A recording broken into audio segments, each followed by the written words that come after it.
कुछ लोग बैंकिंग के स्पेशलिस्ट, कुछ लोग एजुकेशन के स्पेशलिस्ट, कुछ आयुर्वेद के, कुछ एग्रीकल्चर के, और कुछ ऐसे ऐसे करके जिस जिस मुद्दे पर भी हम लोग लड़ाई लड़ना चाहते हैं समाज के सारे फ्रंट पे, उन वो सारे मुद्दों पर, तो वो अपने क्षेत्र के स्पेशलिस्ट हैं। यानी जहाँ जब खेती के लिए कोई डिबेट होगी तो वहाँ पर हमारे सुनील भाई जाएंगे, आयुर्वेद पे होगी तो हमारे सुशील भाई चले जाएंगे, नरेंद्र भाई हैं वो चले जाएंगे। इस तरह से एजुकेशन पे जब होगा तो मैं चला जाऊंगा, और कोई साथी तैयार होगा वो चला जाएगा, सिंपली जिसकी जिसी भी इस मुद्दे पर पकड़ है। ये जो जब हम 10,000 लोगों का एक बड़ा प्रोग्राम कर चुके होंगे, उसी वक्त हम लोग समाज की जो राजनीतिक पार्टियां हैं उन पॉलिटिकल पार्टियों के लिए खतरा बनना शुरू हो जाएंगे, क्योंकि इतने लोग जिसके साथ होते हैं, समझो वो कम से कम 3-4 विधानसभा में 500,000 वोटों को इधर से उधर करने का मादा रखता है ऐसा व्यक्ति, मतलब बिना चुनाव लड़े और बिना किसी राजनीतिक उसके, सिर्फ कह दे उसी में लोग मतलब उसको मानना शुरू कर देते हैं। और इस बात का उन लोगों को मालूम है। तो एक तो 2 रास्ते होंगे, या तो वो आपको अपने पाले में मिलाएंगे। अगर आप अपने उनके पाले में जाने से मना कर दोगे, मान लो आप किसी भी पॉलिटिकल पार्टी को ज्वाइन कर लेते हो, तो सबके लिए मलाई है, क्योंकि सबको फिर एक उम्मीद जगेगी कि आज इस पॉलिटिकल पार्टी में जुड़ा है, कल को ये हमारे वाली में भी आने के पूरे चांस, कोई दिक्कत नहीं है, तो वो आराम से। अगर हम उनको कहते हैं कि यस हम लोग पॉलिटिकल पार्टी ज्वाइन करेंगे, हम अपनी पॉलिटिकल पार्टी बनाएंगे, तो वहाँ से मैसेज जाएगा कि ये लोग तो सारे के सारे चुनाव लड़ने के लिए ही सारा प्रोपेगेंडा कर रहे थे। अगर हम ना कर देते हैं तो इनका पूरा खेल प्लान होता है कि जो लोग चुनाव नहीं लड़ते और जिनकी समाज में पैठ होती है, जाके उसके घर बैठ जाते हैं, चाय पीने आ गए, फ़ोन आया मान लो घर आकर के कि आचार्य जी चाय पीनी है। अब आप मना तो कर नहीं सकते, अब आप बैठे हो, आपके साथ बैठ के फ़ोटो खिंचा लिया चाय पीते हुए और फेसबुक पे डाल दिया कि आचार्य योगेश के घर चाय पानी का प्रोग्राम था। अब लोग सोचेंगे अगर योगेश भाई ने अगर इनका प्रोग्राम करवाया तो इसका मतलब तो योगेश जी का समर्थन होगा इनको, तो वो उस तरह से उस चीज़ को इस्तेमाल करना मतलब कोशिश करते हैं। तो इसलिए हम ना भी नहीं कह सकते, मतलब वहाँ पर जा कर के हम एक ऐसी दुविधा में फंसते हैं जहाँ चुनाव लड़ना और ना लड़ना दोनों ही समाज के लिए नुकसानदायक है।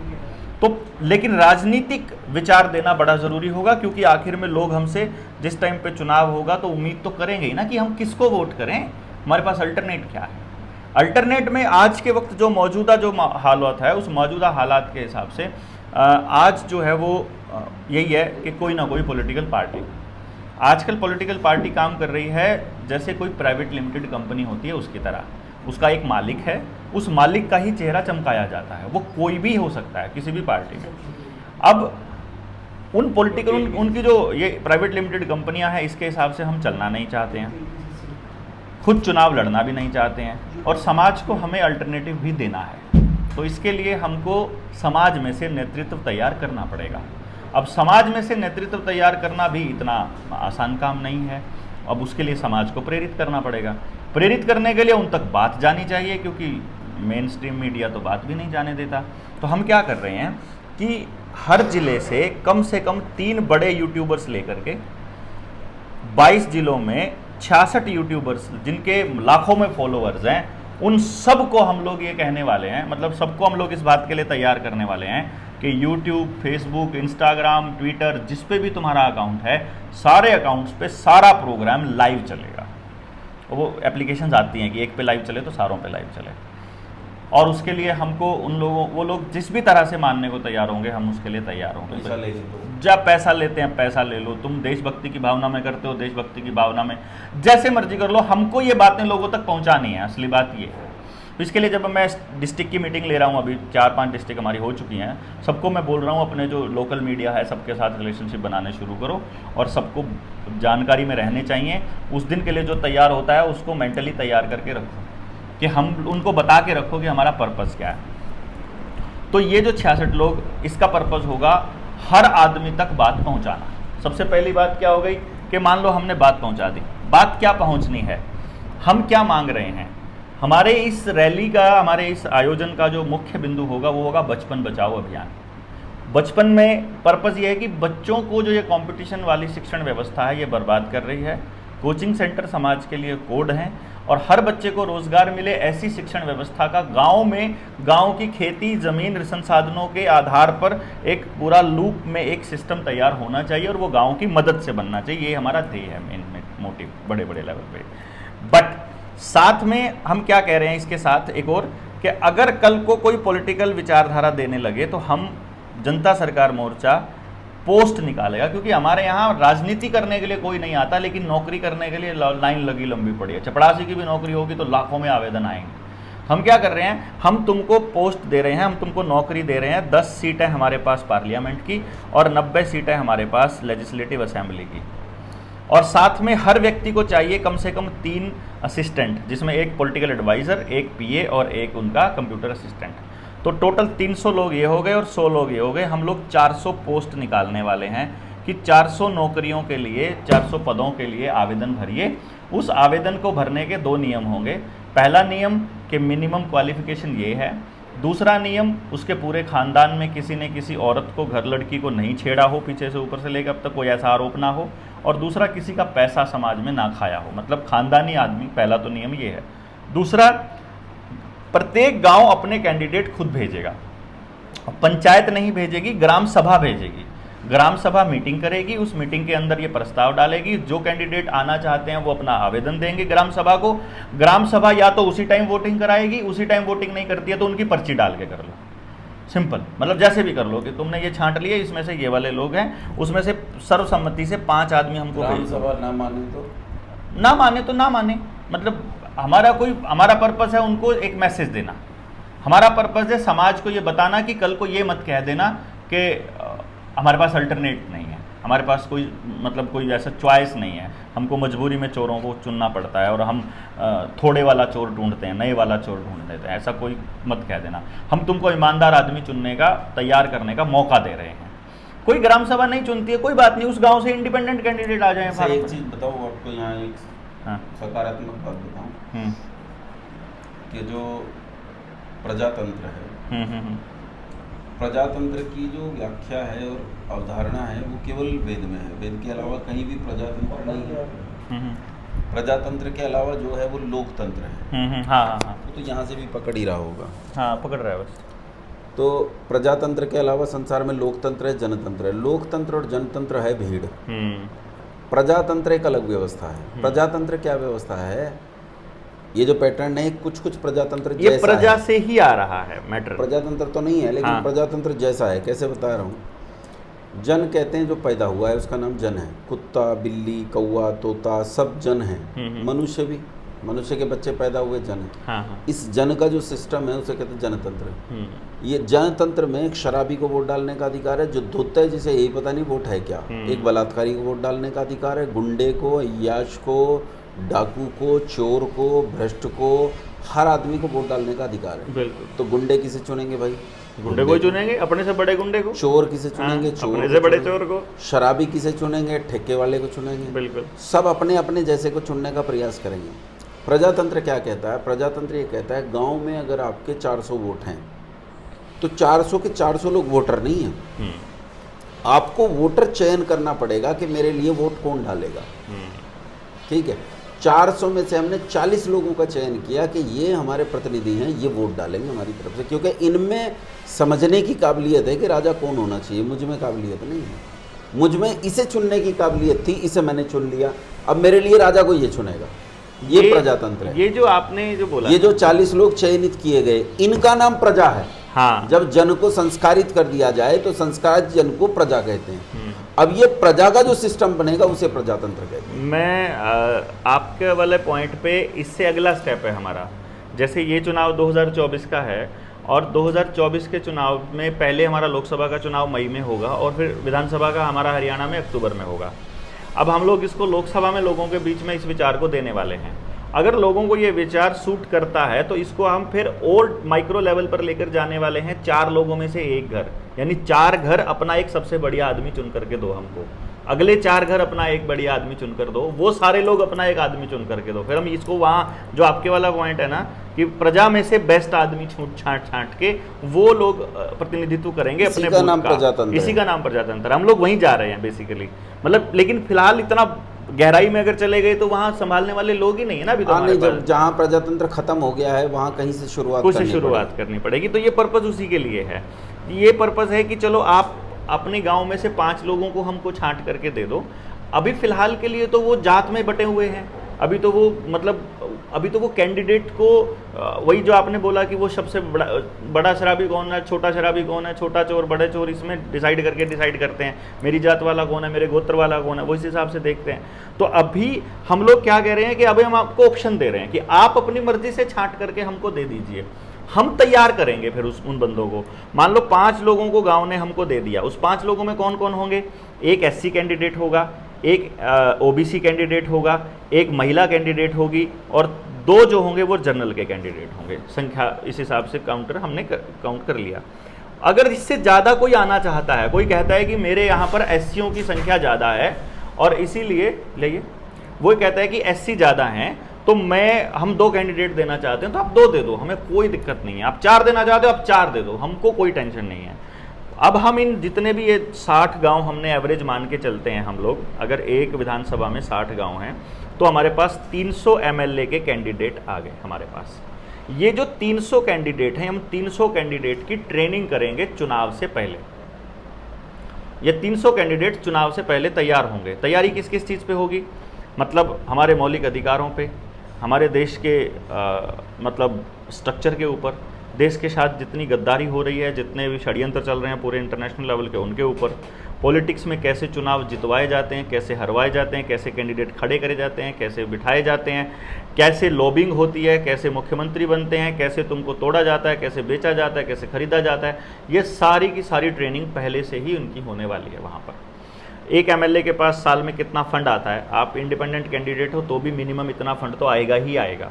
पार्टी के साथ जाते हो, किसी को समर्थन देते हो तो मुख्यमंत्री तुम पर दया पात्र बने तो ठीक है, नहीं बने तो ना से, जरूरी नहीं। तुम जायज़ बातें करोगे तो वो नकली आदमी होगा तो वो फेवर नहीं करेगा। हाँ, जो सही आदमी होगा मुख्यमंत्री वो भी करेगा।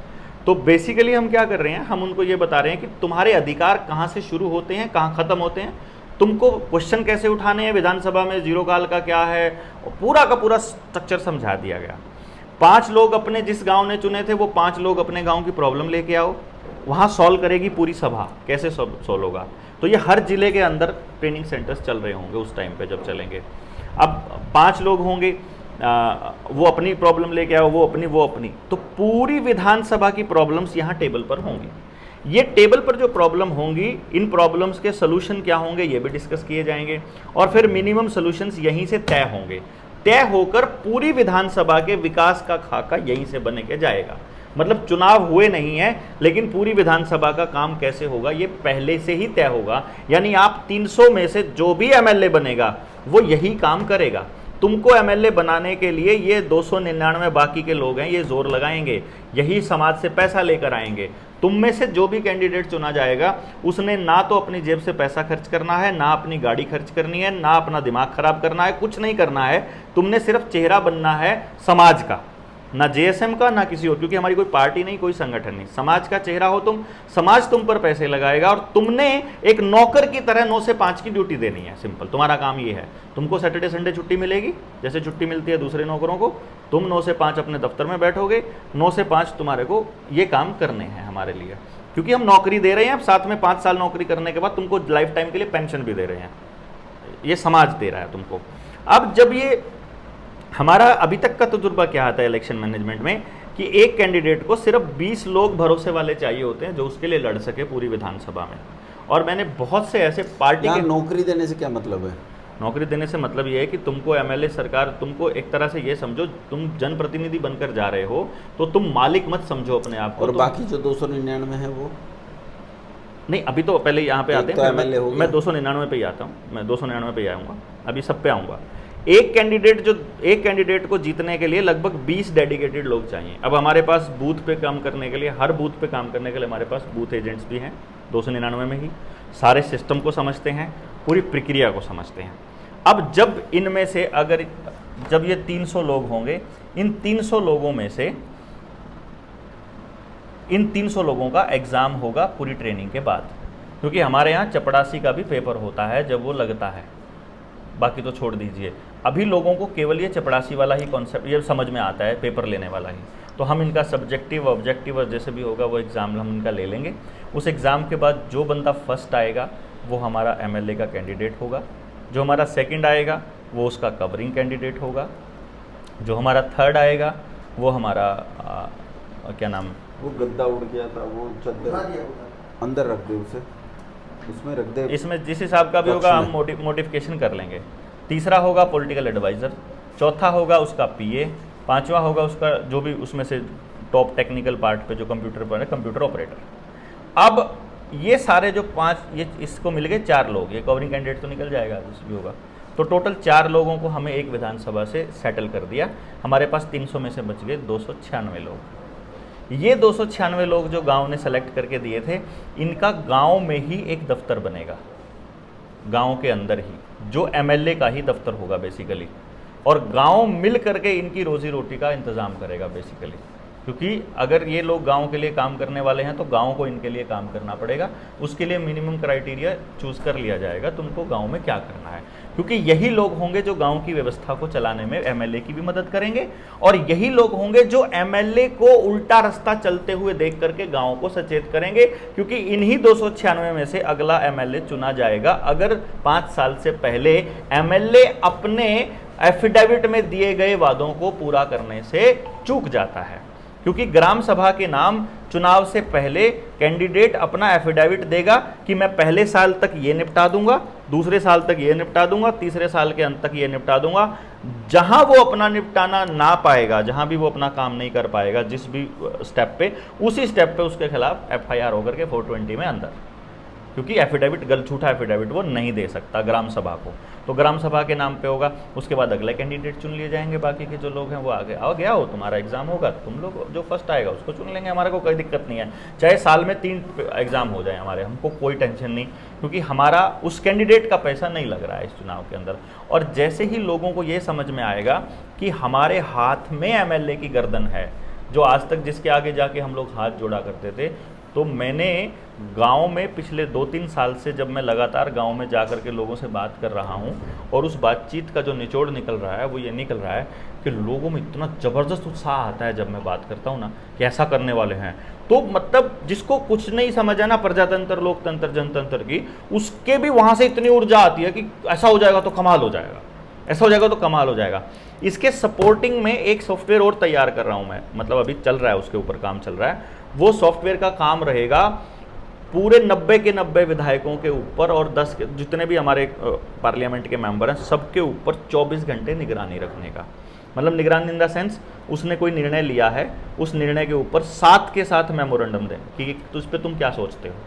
मतलब कोई भी कानून अगर तुम पास करना चाहते हो तो पहले अपनी लोकसभा विधानसभा में वहाँ से वोटिंग लेके जाएगा, यहाँ से वोटिंग होगी तब तुम लोग वो निर्णय ले पाओगे अगर कोई नया निर्णय लेने जा रहे हो